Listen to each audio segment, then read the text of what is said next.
भाई लॉकअप के शो की अगर बात की जाए तो लॉकअप का शो एक अलग ही लेवल पे चल रहा है। और पिछले एक हफ्ते में मैंने कोई रिव्यू नहीं किया था क्योंकि मैं घर पे नहीं था, और मैंने बहुत सारी चीज़ें वहाँ पे देखी, और वो कल देखी और आज कुछ एपिसोड्स मैंने देखे, और भाई देख के मैं शॉक हो गया हूँ। और सच में ऐसा लग रहा है कि भाई ये इंडिया का टॉप मोस्ट शो होने वाला है, क्योंकि बहुत सारी ऐसी चीज़ें घर के अंदर हो रही है जो शायद ही हम लोगों ने बिग बॉस के घर के अंदर देखी होगी। जी हाँ, तो हम बहुत सारी चीज़ों पर चर्चा करेंगे, जैसे कि एक चेतन हंसराज, उसके बारे में चर्चा करेंगे जिसको घर से निष्कासित किया गया है। जी हाँ, लॉकअप का पहला सीजन है और पहले सीजन में वहां पे दो लोगों को निष्कासित किया गया है। एक तो वहां पे चेतन हंसराज और दूसरा मतलब सायशा शिंदे, यानी कि स्वप्निल, जिन्होंने खुद को वहां पे ट्रांसफॉर्म किया था। जी हाँ, तो ये दोनों को वहां पे सीधा निकाल दिया है घर से बाहर। जी हाँ, क्योंकि इन्होंने कुछ रूल्स का उल्लंघन किया और बहुत सारी ऐसी चीजें की जो वहां पे जस्टिफाई नहीं की जा सकती थी, और ये सही था। मतलब ये फैसला, मैं इससे सहमत रहूंगा और मैं इसको वहां पे थम्स अप दूंगा कि जी हाँ, इस तरीके से करना चाहिए। क्योंकि फिर अगर कंगना के खिलाफ कोई बोलेगा तो भाई आगे जाके कौन इसकी रिस्पेक्ट करेगा।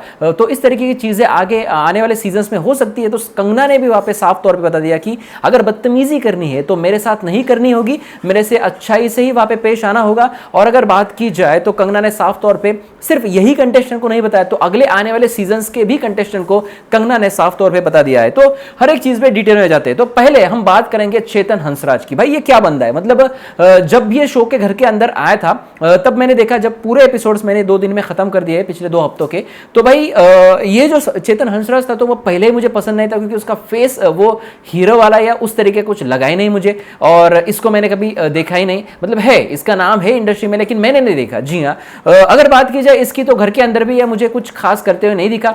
अगर कुछ जगह पे ये दिखा है तो ये सिर्फ गालियां देते हुए दिखा है, और इसका एक अलग ही एटीट्यूड था। ये किस लेवल का एटीट्यूड है पता नहीं, मतलब सलमान खान, शाहरुख खान को भी इस तरीके का एटीट्यूड नहीं है जिस तरीके का एटीट्यूड चेतन हंसराज खुद के अंदर रखता है। और फिर बाद में रोता है और बोलता है कि मेरे बच्चे शो देख रहे हैं। भाई तू क्या कर रहा है, मतलब वो सिगारेट ली, और सिगारेट के लिए इन लोगों का मतलब हड़ताल चल रहा था। घर में वहां पे किसी को दूध चाहिए था, साइशा को दूध चाहिए था, भाई लोग खाना चाहिए था, इसको सिगारेट चाहिए थी। जी हाँ, और इस रिक्वायरमेंट के ऊपर वहां पे चीजें चल रही थी, और इसको कुछ तो स्प्रे भी चाहिए था, मुंह वाला स्प्रे, जो इसकी वहां पे नेक या कुछ मसल पेन इसको हो रहा था। और इसके ऊपर वो वहां पे बहुत सारी चीजें मेकर्स को गालियां देकर कह रहा था कि अगर यहाँ पे डॉक्टर है तो 24/7 डॉक्टर अवेलेबल होना चाहिए, मैं जब भी बुलाऊं डॉक्टर यहाँ पे अवेलेबल चाहिए। भाई क्या हो रहा था तुझे, मस्त तो सिगरेट मार रहा था, भाई क्या हुआ था। आई नो दैट कि बहुत सारी चीजें वहां पे होती है, लेकिन प्रोटोकॉल उनको फॉलो करने पड़ते हैं। बहुत सारे जो बैक में काम करते हैं उन लोगों को बहुत बड़ा काम होता है, क्योंकि ये सारी चीजें मैंने ना आंखों से देखी है। तो भाई यहाँ पे काम तो बहुत बड़ा होता है। और जैसे करण कुंद्रा ने वहां पर घर के अंदर जाकर उनको एक्सप्लेन किया कि किस तरीके से वहां पे ये सारी चीजें होती है, तो भाई ये कुछ वहां पे मुझे ऐसा लगा कि चलो ठीक है, करण कुंद्रा का बिहेवियर हमने देखा है। करण कुंद्रा बहुत ही एक सुलझे हुए इंसान है, बहुत ही अच्छे वो दिखे थे बिग बॉस सीजन 15 में भी। तो भाई यहां पर अगर बात की जाए तो करण कुंद्रा भी उसी तरीके से लिया, और उसको वहां पे चेतन भैया कहा। चेतन ने क्या किया, आपको अगर आप लॉकअप नहीं देखते तो मैं आपको बताना चाहूंगा, चेतन ये जो भाई है, इन्होंने सिगरेट लाई, सिगरेट की एक रूम दी है, उस रूम में नहीं सिगरेट मारते ये लोग, तो बाहर आके मारते हैं, और उसका धुआं वहां पे हर कैमरे के सामने जाके फूंक रहा था। जिस कैमरे के सामने तेरा फेस दिखता है भाई, जिस कैमरे ने तुझे बड़ा किया है, उसी कैमरे पे तू धुआं फूंक रहा है। मतलब हद है, मतलब शर्मनाक, खुद से ही शर्म आनी चाहिए। और ये बातें किसी और के बताने के बाद रोना नहीं आना चाहिए, मतलब ये खुद से अंदर से आनी चाहिए। तो भाई चेतन हंसराज, तू कहीं भी इंडस्ट्री में काम करेगा ना तो भाई लोग तुझे पसंद नहीं करेंगे, क्योंकि मुझे तो ऐसा लगता है कि भाई इसको काम ही नहीं मिलना चाहिए। मैं सिंपली थॉट मेरे बता रहा हूँ, और जो है वो दिखा, जो मैं कहा, क्योंकि सिर्फ ये सिगरेट वाली चीज नहीं है, बहुत सारी गालियां भी उसके मुंह से आई, और बहुत सारी चीजें जो ओटीटी प्लेटफॉर्म पे शो चल रहा है, तो भाई यहाँ पे कोई भी बीप नहीं होता, कोई भी साउंड यहाँ पे म्यूट नहीं किया जाता, तो साफ तौर पे यहाँ पे दिखी। तो भाई इतना नीचे वाले लेवल पे गिर जाते हैं लोग, तो भाई ऐसे लोगों को तो शो में रहना वहाँ पे बनता ही नहीं। और जेलर को भी वहाँ पे गालियां दी उसने, और इस तरीके के लैंग्वेज में बात की, तो भाई क्या कहे। फिर भी वहाँ पे करण कुंद्रा, जब करण कुंद्रा इस शो के जेलर है, तो भाई घर के अंदर आने के बाद उन्होंने बहुत अच्छे से पेश आए, और उन्होंने कहा कि हमें बदतमीजी नहीं सिखाई है इंडस्ट्री में, और मैं अभी भी जब भी आपको आवाज देता हूं तो मैं चेतन भाई ही कहता हूं। तो ये सारी चीजें वहां पे थी, लेकिन भाई उसके बाद में वो रोना, खुद को मारना चेतन का, वो ऐसा लगा कि भाई फिर करना ही क्यों ना।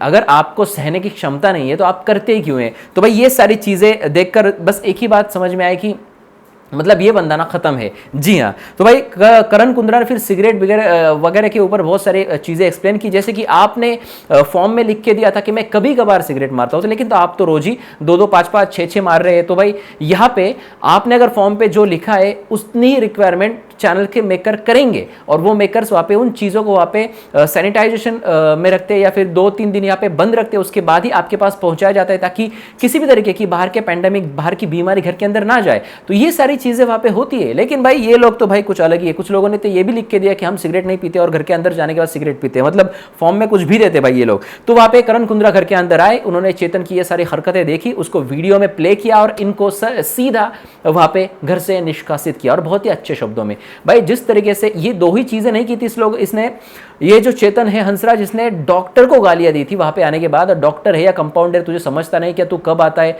और मतलब वो डॉक्टर उसके सामने ना इतना छोटा सा लग रहा था। और भाई जिस तरीके से वो पेश आया उनके सामने, तो भाई अब क्या ही कहे, मतलब डॉक्टरों की रिस्पेक्ट करनी चाहिए। उन्होंने ये सारी चीज़ें ये उसके लिए वो वहाँ पे अवेलेबल हो गए हैं। उसको वहाँ पे जो दिक्कत है वो तो छोड़ो भाई, वहाँ पे जाके उस पर गुस्सा कर रहा है। मतलब भाई तू मत जा, किसी भी शो में मत जा, कहीं पे काम भी मत कर, तू तेरे घर में जो रह रहा है उतना ही बहुत ठीक है।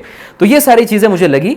उसके बाद हमने देखा भाई सायशा के ऊपर, सायशा ने वहाँ पे बहुत सारी चीज़ें घर के अंदर की और लिपस्टिक से वहाँ पे मिरर पे या बहुत सारे जगह पे 2-3 जगह पे यानी कि मेकर्स को गालियाँ दी। जी हाँ, अंग्रेजी में गालियाँ थी। और उसके बाद सायशा का क्या होगा ये हर कोई वहाँ पे सोच रहा था। उसके बाद आती है वहाँ पे कंगना रनावत। जी हाँ, कंगना इस शो की होस्ट, जो इस शो को बहुत अच्छी तरीके से रन कर रही है और जो लोग भी कंगना को बहुत ज़्यादा पसंद कर रहे हैं अभी, क्योंकि भाई शो उस तरीके से उस लेवल पे जा रहा है। बाकी तो कंटेस्टेंट मुझे बहुत अच्छे, लेकिन जो इंपॉर्टेंट कांड जो घर के अंदर हुए ना, वो बात करना इस पे ज़्यादा इंपॉर्टेंस है। तो यहाँ पे कंगना आती है और कंगना सायशा को पॉइंट उठाती है और सायशा वहाँ पे कंगना के साथ आर्ग्यूमेंट करने लगती है। जी हाँ, सायशा बोलती है कि मैं सॉरी नहीं बोलूँगी क्योंकि मैंने ऐसा कुछ गलत किया ही नहीं, मुझे दूध मिलना चाहिए था, मुझे दूध की रिक्वायरमेंट है तो मिलना ही चाहिए था। पहले आटा ज़्यादा आता था, पहले राशन ज़्यादा आता था, अब कम आ रहा है। और इसके ऊपर वापस वो बहस करने लगी। कंगना रनावत ने कहा कि ये सारी चीज़ें ठीक है, लेकिन तूने जो मेकर्स को गाली दी, जो लिखा, जो अंग्रेजी में गाली दी,